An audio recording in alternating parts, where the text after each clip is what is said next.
Ini ceritanya gara-gara gabut, bingung udah mau ngapain, lagi berandai-andai setup sistem venue-nya outdoor. Nah, kira-kira seperti ini nih tampilan venue-nya. Tuh udah ada jalur aksesnya buat loading, unloading, sampai titik-titik penempatannya. Nah, tinggal bagaimana caranya kita nyiapin sebuah sistem nih ceritanya ya. Terus apa yang mesti dilakuin nih biar nyaman.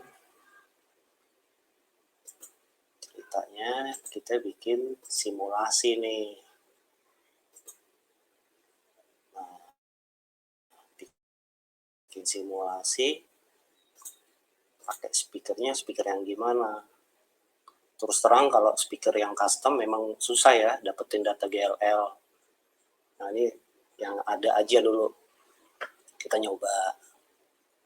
Nah, langkah awalnya kita nentuin dulu nih, kita udah tahu venue-nya, ukuran venue-nya misalkan terteranya tuh ada panjangnya 60 meter, lebarnya sekitar 40 meter.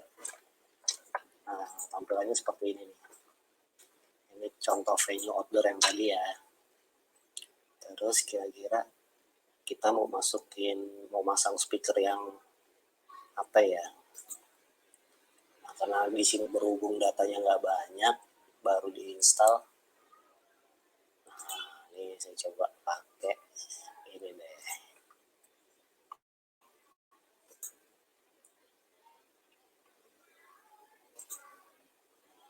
Taruhnya di sini dulu.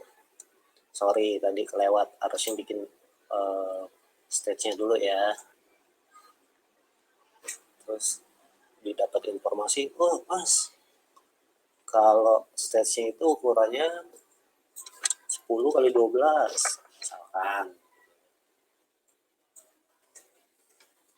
Nah, ini kita tentuin dulu nih venue-nya. Kita memposisikan venue-nya seperti ini. Terus venue-nya udah ada.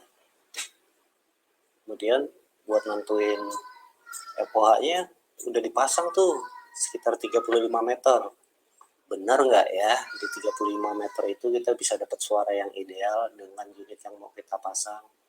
Nah, kita coba bentuk simulasinya dulu. Nah, di sini nih kebetulan coba pakai di line nih yang HDL30. Kayak gimana nih suaranya. Ini untuk bukan untuk menjelekan atau promoin produk barang ya, ini hanya contoh aja nih. Setelah kita tahu venue-nya, ukurannya tadi, kita tentuin jumlah unitnya. Kita bikin simulasi percobaannya dulu. Tujuannya biar kita tuh nggak salah bawa unit dibawa ke venue. Kurang ya salah, kelebihan juga salah. Karena kalau kelebihan kan akhirnya cost operasional juga jadi gede kan. Kalau kurang, unitnya mau dibawa, mau nggak mau, memaksakan hasil unit. Nah, sekarang kita coba simulasiin. Setelah kita tadi tahu stage-nya misalkan 12 kali 10, kita coba simulasiin sisi dari stage-nya.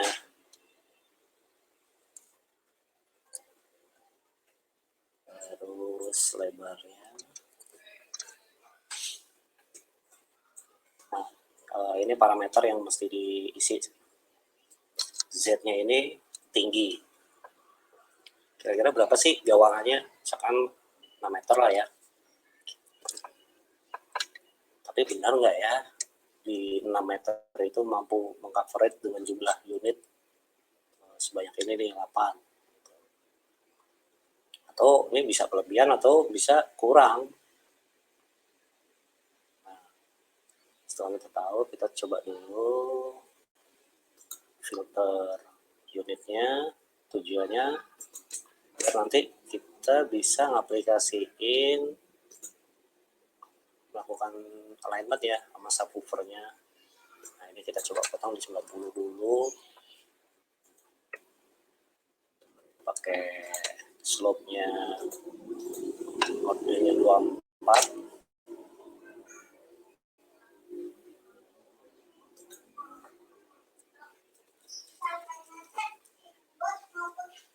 Kalau lihat dari hasil ini dengan tone frekuensi di 1 kilo kayaknya berlebih deh. Coba kita cari bandwidth-nya yang broadband, dalam artian broadband itu all frekuensi, mulai dari frekuensi yang terendah sampai yang tertinggi.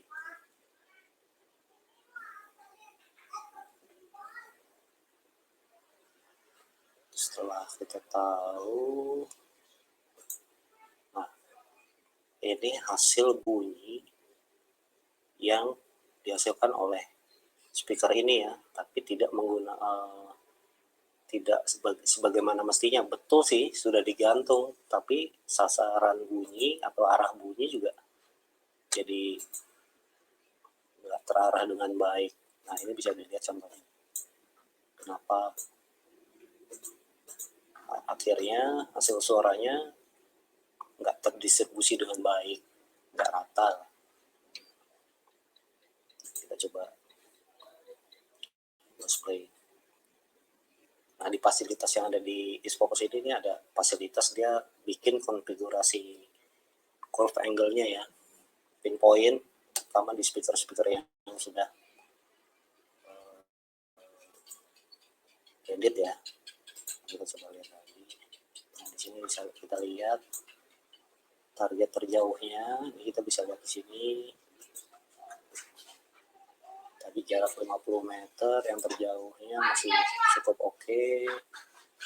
Distribusiannya.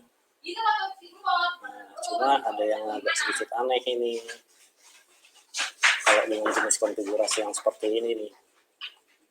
Karena target bunyi yang terjauhnya dia tuh di sekitaran 14 meter, yang paling bawah di sekitar 6 meter. Coba kita coba revisi atau seperti apa, kita coba lihat dulu. Nomor 4 berarti.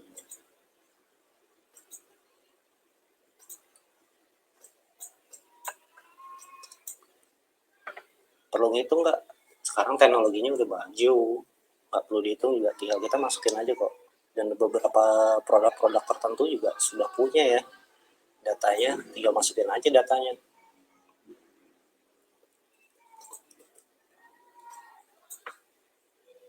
Nah kita bisa lihat di sini. Nah di sini pada saat kursornya mengarah ke speaker yang tertuju, nah di sebelah kiri sini kursor ini dia akan juga ngasih indikasi ya, antara 78 spacingnya agak jauh.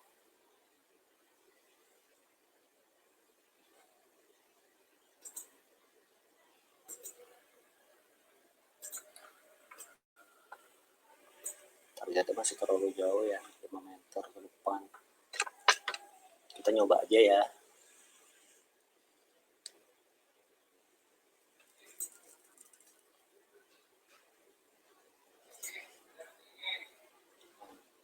Dari sini juga bisa kita ketahui nih, ini titik 0, restart awal bunyi,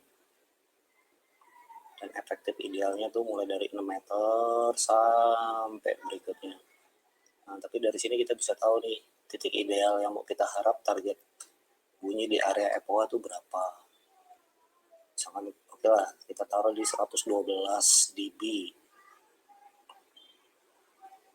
Oke, sekitar 34, 35 lah. Baru kita tentuin. EPOA-nya berapa, kali berapa sih? Biasanya 5.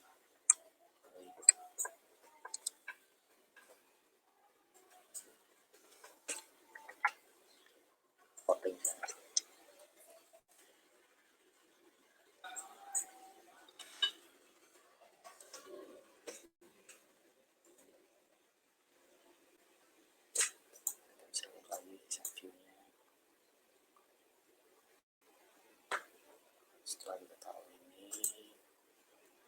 ini biar mudah kita copy paste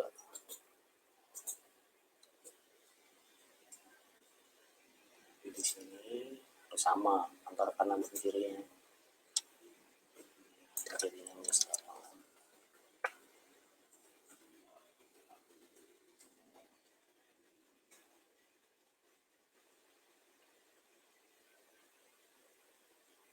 ini hasil respon bunyi di area sekitar venue.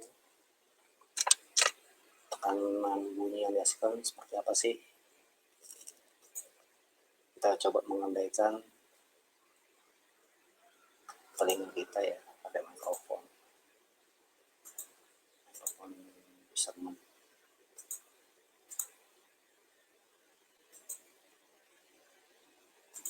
Berapa sih naruhnya? Terserah. Kita kan mau cari rata-rata suara bunyi.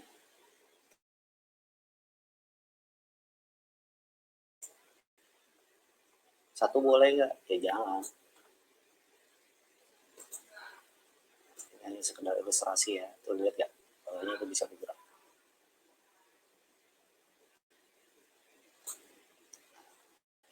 Simulasi. Dan tidak harus seperti ini.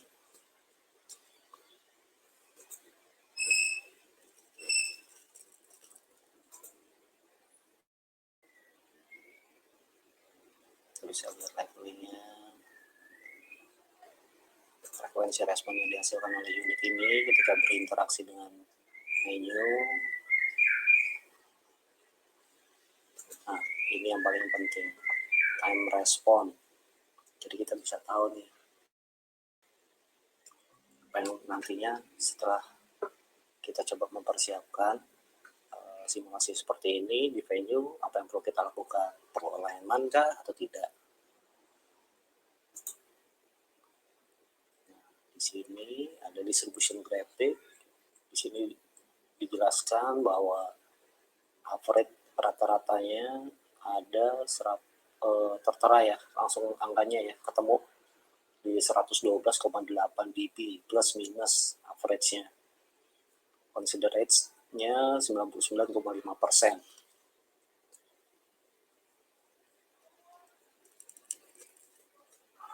Dan yang perlu diingat, ini tontonan anfaedah. Jadi jangan serius-serius banget. Nah, setelah kita tahu yang mesti kita lakukan di sini, kita bisa lihat.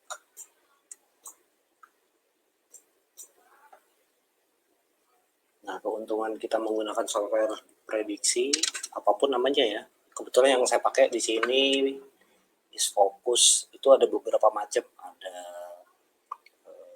kayak NS1 itu buat si Nexo, terus kemudian ada array kalkulator buat DNB, kemudian ada lupa banyak. Sekarang tuh setiap produk punya produk build up ya, punya produknya juga soal software prediksi. Mereka sudah punya nilai hitungan tertentu dengan asumsi si pemilik atau user bisa membuat simulasi dengan unit yang akan mereka gunakan.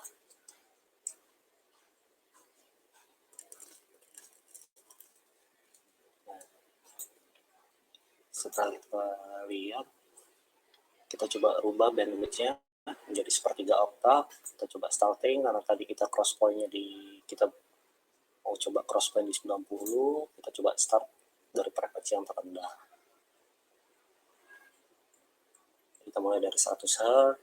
Nah, ini bisa dilihat pola sebaran bunyi ketika unit ini berinteraksi dengan venue. Dan yang perlu diingat, ini tidak bisa dibilang 100% dapat dipercaya. Kenapa? Banyak hal pertimbangannya, faktor X-nya, soal environment, pantulan, segala macam, apalagi di venue yang jenisnya indoor. Ini tadi kita coba bikin skala venue-nya itu outdoor. Nah, kita coba lanjut lagi ya. Ini tadi frekuensi 100. Nah, ini frekuensi 125 Hz-nya. Ini 160 Hz-nya. Terus bergerak ke frekuensi yang atasnya sesuai dengan jumlah hitungannya ya, 1/3 oktav. Setelah 200 Hz, 250, 315 Hz. Ini kita bisa lihat pola sebaran bunyinya. 400 Hz, 500, 630 Hz ya, 800 ya. Nah, ini di tune frekuensi 1 kHz atau 1000 Hz. Nah, tune yang digunakan, tune generatornya di sini menggunakan pink noise ya. Kenapa pakainya pink noise? Karena tekanan bunyi ya sama, mulai dari frekuensi yang rendah sampai tertinggi. Kita bisa lihat lanjutannya, 1250, 1600, 2000, 2500, 3150, 4000. Nah, dari hasil tadi, mulai dari frekuensi yang terendah, tadi yang kita coba mulai dari 100 Hz sampai di 4000 Hz lah, contoh ya misalkan. Sebenarnya kita bisa tahu akumulasi dari masing-masing frekuensi tersebut ya. Dan ini yang dihasilkan oleh unit yang diaplikasikan pada venue tersebut.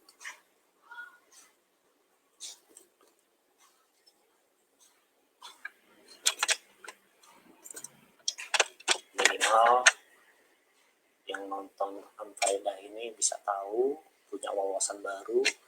Oh iya, kenapa bisa diprediksi hasil bunyi salah satunya seperti ini. Terima kasih sebelumnya.